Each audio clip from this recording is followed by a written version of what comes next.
Halo, assalamualaikum semuanya. Kembali lagi bersama saya Rizal di channel Pejuang Nih. Kabar kalian semua, semoga kabarnya sehat selalu ya di tengah pandemi ini. Amin. Pada video kali ini, saya akan membahas informasi resmi seputar SPMB PKN STAN 2021. Let's check it out. Seleksi penerimaan mahasiswa baru atau SPMB program Diploma 4 Politeknik Keuangan Negara STAN tahun 2021. Nah, itu prodinya ada 3 ya yang buka sekarang itu. Berbeda ya sama yang tahun 2019 tadi. Kan tahun 2020 itu nggak buka. Yang tahun sekarang itu yang dibuka adalah 1 Diploma 4 Akuntansi Sektor Publik. Nah, ini prodi baru ya. Terus yang keduanya itu D4 Akuntansi Sektor Publik itu kuota regulernya itu 61 orang. Papuanya 1, Papua Barat 2, Maluku nggak ada, Maluku Utara nggak ada, NTT nggak ada. Nah, total formasinya itu 64. Kalau Diploma 4 Manajemen Keuangan Negara ini kuotanya lebih banyak nih, 151. Untuk Papuanya itu 2, untuk Papua Baratnya 2, Maluku 2, Maluku Utara dan NTT masing-masing 1. Jadi totalnya semuanya itu ada 159. Yang ketiga ini ada Diploma 4 Manajemen Aset Publik. Prodi baru semua ya ini ya.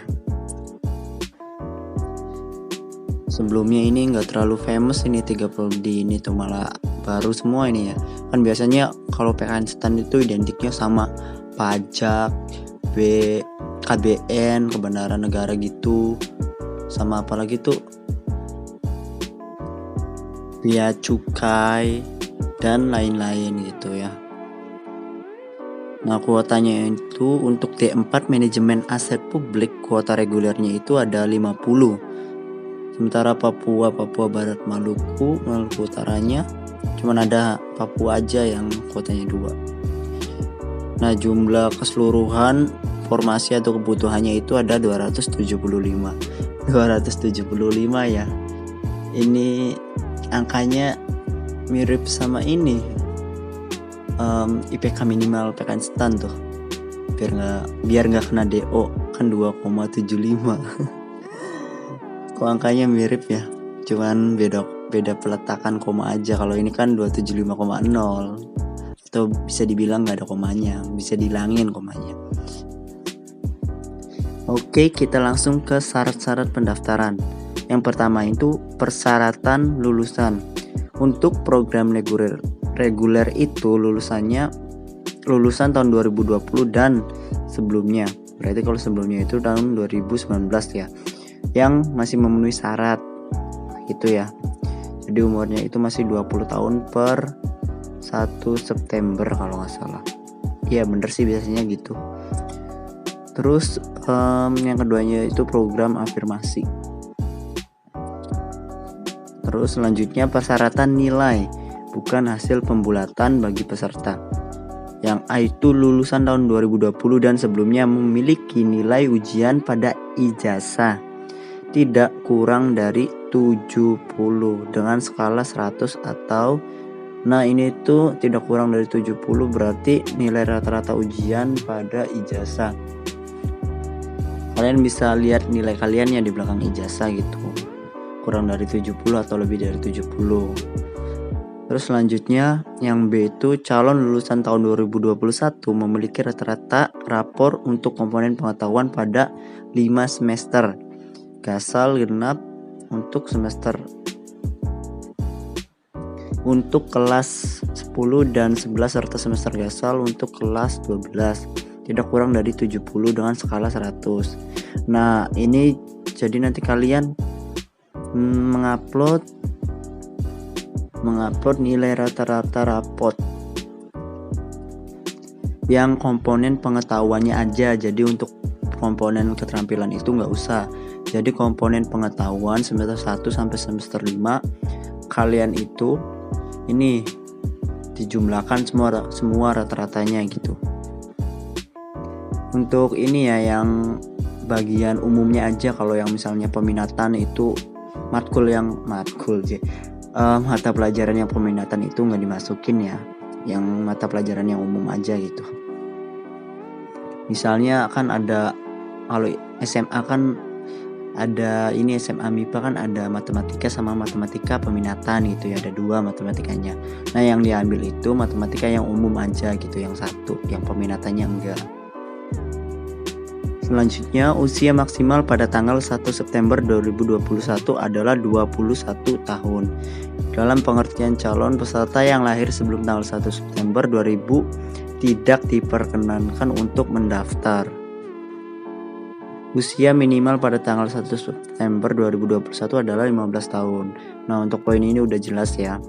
Jadi kalian usia maksimalnya itu 21 tahun per 1 September gitu. Terus selanjutnya telah terdaftar ujian tulis berbasis komputer UTBK yang diselenggarakan oleh LTMPT tahun 2021. Nah, untuk PKN STAN sekarang kan ini tesnya itu campuran ya. Nilai TPS juga nanti, nilai TPS dari UTBK juga nanti bagian dari penilaian seleksinya gitu. Ini tahun sekarang itu banyak yang berbeda sih. Karena satu ya pandemi gitu yang paling utamanya, jadi ngerubah semua kebijakan gitu rata-ratanya. Selanjutnya, memiliki nilai minimal TPS UTBK sebesar 600 untuk program reguler atau 400 untuk program afirmasi. Nah ini perlu digarisbawahi ya kalian. Terus selanjutnya, sehat jasmani dan rohani serta bebas dari narkoba, psikotropika dan lain-lain gitu ya. Selanjutnya, bagi pria tidak bertato. Nah kalau ini udah umum banget ya, pria dan wanita tidak boleh bertato, tindik dan lain-lain gitu. Selanjutnya, bagi wanita tidak bertato juga. Terus belum pernah menikah atau kawin. Nah kalau ini udah persyaratan umum banget ya, setiap sekolah kedinasan atau CPNS dan lain-lain itu ya. Kalau mau sekolah lagi nanti atau masa pengabdian ya ini maksudnya kalau CPNS mah nggak apa-apa. Ini kalau sekolah kedinasan itu tidak diperkenankan menikah dulu selama masa studinya itu habis gitu. Nanti juga kan ada masa pengabdian juga sih nanti. Jadi ya kalau intinya udah masa studi dan pengabdiannya udah selesai, nah nanti kita bisa untuk menikah gitu. Terus, peserta tidak pernah dinyatakan lulus pada pengumuman kelulusan seleksi penerimaan mahasiswa baru PKN STAN pada tahun sebelumnya. Jadi kalau kita misalnya tahun 2019 kita lulus PKN STAN tapi kita nggak diambil, berarti kita itu di blacklist tahun sekarang untuk mendaftar lagi PKN STAN gitu ya, nggak bisa. Selanjutnya, khusus program afirmasi. Nah kalau untuk ini kalian baca sendiri aja ya untuk program afirmasi. Soalnya saya baca yang jelasin juga yang umumnya aja. Selanjutnya itu tata cara pendaftaran. Yang pertama itu peserta melakukan registrasi melalui portal sscasn.bkn.go.id dengan tahapan sebagai berikut: memenuhi dikti, mendaftarkan diri menggunakan nick dan kakak, terus mengisi password, login. Jadi kalian sebelum daftar ke Diktin nanti kalian itu buat akun dulu di SSC-ASN. Nah akun tersebut itu untuk kalian login mendaftar sekolah kedinasan gitu ya. Nanti untuk lebih lengkapnya kalian adalah arahan di websitenya gitu. Tinggal mengikuti alur aja, nanti pasti paham kok. Peserta mengisi formulir pendaftaran online atau e-registration melalui portal https://spmb.pknstan.ac.id yang terdiri dari tahapan yang pertama, login menggunakan akun dan password yang udah dibuat tadi ya. PKN STAN yang ini tuh SPMB PKN STAN AC.id, nanti ke situ ya habis kita buat akun. Selanjutnya itu tahapan seleksi. Nah ini yang paling penting juga nih. tahapan seleksi. Yang pertama itu seleksi administrasi, ya udah jelas ya. Kalau kita dokumennya lengkap semua, persyaratan tertulis dan semuanya itu memenuhi semua, nah kita bisa lolos seleksi administrasi. Ini yang paling simpel ya, seleksi administrasi itu. Yang kedua itu tahap SKD. SKD diikuti oleh peserta yang dinyatakan lulus seleksi administrasi ya, dan telah melakukan pembayaran. SKD dilaksanakan menggunakan sistem Computer Assisted Test atau CAT. Selanjutnya, SKD meliputi tes karakteristik pribadi, TIU, TWK. Peserta dinyatakan lulus SKD apabila yang pertama, memenuhi nilai ambang batas SKD sesuai ketentuan yang berlaku. Peserta berada di peringkat yang sesuai dengan jumlah kebutuhan untuk seleksi lanjutan 1. Jumlah kebutuhan peserta yang lulus seleksi lanjutan 1 ditentukan oleh panitia pusat. Nah, untuk ini tuh ada beberapa seleksi ya untuk tahun sekarang itu. Tes tulisnya itu yang pertama SKD, terus selanjutnya itu ada seleksi lanjutan ke 1. Nah, ini tahap-2-nya ya. Seleksi lanjutan 1 diikuti oleh peserta yang dinyatakan lulus SKD. Yang kedua, seleksi lanjutan terdiri dari tes kesehatan dan kebugaran serta tes psikolog. Nah, nanti itu TKK-nya itu ada tes kesehatan yang isinya itu yang berhubungan dengan mencakup pemeriksaan tinggi dan berat badan, tekanan darah, virus mata, dan lain-lain gitu ya, yang berhubungan dengan kesehatan aja. Terus tes kebugaran, yaitu mengelilingi lintasan seperti shuttle run, pull up, chinning, push, sit up, dan aktivitas lain yang ditentukan oleh panitia. Peserta dinyatakan lulus seleksi lanjutan apabila peserta memenuhi kriteria kesehatan dan kebugaran, peserta memenuhi kriteria psikolog. Nilai seleksi lanjutan merupakan penjumlahan angka 1 dan 2 dengan bobot masing-masing 50%. Terus peserta berada di peringkat yang sesuai dengan jumlah kebutuhan seleksi lanjutan 2. Untuk tahun sekarang itu ini kalau udah kita lolos seleksi lanjutan 1, nanti ada seleksi lanjutan 2 ya, yang isinya itu tentang tes wawancara gitu. Terus sama ini apa ya, seleksi lanjutan 2 dilaksanakan dengan semi online, yaitu peserta mengikuti wawancara di tempat yang telah ditentukan. Melakukan wawancara secara online gitu, berarti secara virtual ya, online. Demi ini juga sih mengurangi kerumunan gitu, maklum lagi pandemi gini, jadi ambil langkah yang efektifnya aja gitu. Biaya pendaftaran yaitu 350 ya, 50 nya itu untuk biaya SKD dan sisanya itu yang ditentukan oleh panitia. Terus kalian melakukan tata cara pembayaran untuk administrasi ya. Nanti ada arahnya di situ. Jadwal kegiatan SPMB PKN STAN ya. Tanggal 9 sampai 30 itu pendaftaran online di portal SCSN BKN Go ID. Ini yang untuk buat akunnya ya. Terus kalian sehabis itu tanggal 12 sampai 4 Mei kalian melakukan pendaftaran online di portal spmb.pknstan.ac.id. 16 Juni pengumuman hasil seleksi administrasi. Tanggal 16 sampai 17 pembayaran biaya pendaftaran. Tanggal 21 Juni pengumuman jadwal dan lokasi SKD. 21 Juni ya. Tanggal 25 sampai 30 Juni yaitu pelaksanaan SKD, berarti 5 harian. Terus 5 hari. Terus ini 8 Juli pengumuman hasil SKD serta jadwal dan lokasi seleksi lanjutan 1. Tanggal 19 sampai 26 Juli itu tes kesehatan dan kebugaran. Tanggal 5 Agustus itu pengumuman hasil TKK. 16 sampai 23 Agustus itu tes wawancara. 30 Agustus pengumuman kelulusan SPMB PKN STAN 2021.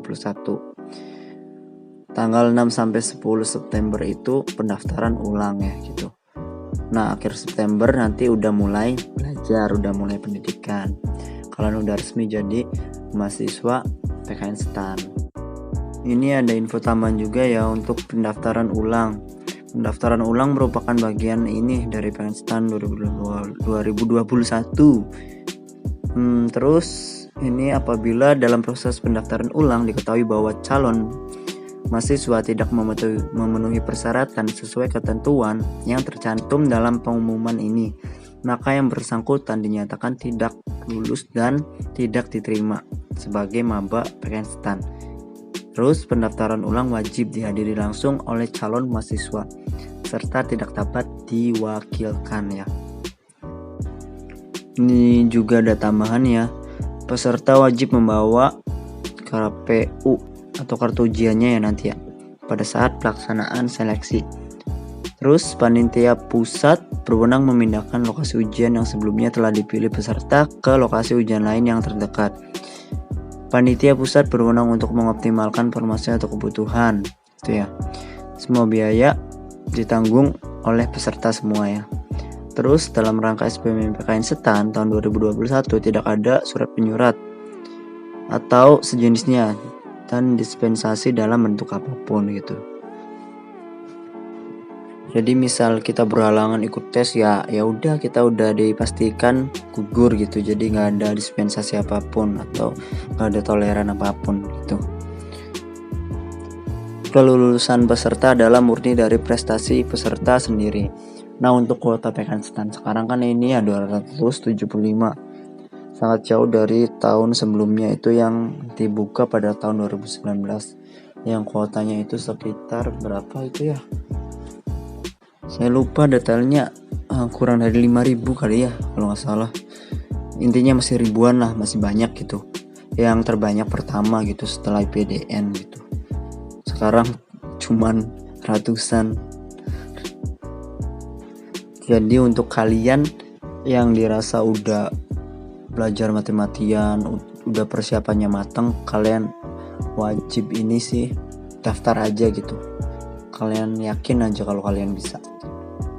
Selanjutnya ini panitia SPMB berwenang untuk mengalokasikan peserta yang dinyatakan lulus pada program studi sesuai dengan kebutuhan yang tersedia. Nah jadi misal pas 2019 tadi mah ini ada pilihan prodi 1, 2, 3 kalau nggak salah ya.